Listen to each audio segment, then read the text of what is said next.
అసెంబ్లీలో కాంగ్రెస్ బీఆర్ఎస్ కలిసి బీజేపీ గొంతు నొక్కే ప్రయత్నం చేస్తున్నాయన్నారు బీజేపీ శాసనసభ పక్షనేత ఏలేటి మహేశ్వర్ రెడ్డి. ఇతర సభ్యులకు మాట్లాడే అవకాశం రాకుండా బీఆర్ఎస్ సభ్యులు సభలో ఆందోళన చేశారని మండిపడ్డారు. ప్రజాస్వామ్యంలో బాధ్యతాయుతంగా పనిచేయాల్సిన నేతలు ఇలా వ్యవహరించడం సరికాదని హెచ్చరించారు. 10 ఏళ్ల పాలనలో బీఆర్ఎస్ రాష్ట్రాన్ని ఆర్థికంగా ధ్వంసం చేసిందని ఆరోపించారు ఏలేటి. ఇంకా ఇతర ఏ సభ్యులు మాట్లాడకుండా అడ్డుకొని మమ్మల్ని ఇబ్బంది పెట్టే ప్రయత్నం చేసి నిన్న అప్రాప్రియేషన్ బిల్లు మా వాయిస్ లేకుండానే అప్రూవ్ అయ్యే పరిస్థితి వచ్చింది. ఒక యూనివర్సిటీ స్థాపన కోసము వచ్చిన బిల్లు మీద మమ్మల్ని మాట్లాడకుండా మళ్ళీ అదే మాదిరిగా వెల్లోకి వెళ్ళేసి వారు దాదాపు 2.5 గంటల సేపు స్పీకర్ గారి వెల్లో నినాదాలు ఇచ్చుకుంటూ ఆపే ప్రయత్నం చేశారు.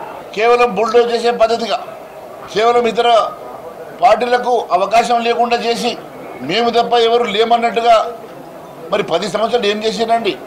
కాంగ్రెస్ పార్టీ చేసినటువంటి ఏ అప్రజాస్వామ్య అంశమైనా ప్రజల ముందుకు తీసుకొచ్చాం. నిన్న కూడా మాకు ఎన్నో అవకాశాలు ఉంటా మా అవకాశాన్ని మాకు రాకుండా చేశారు బీఆర్ఎస్ వాళ్ళు.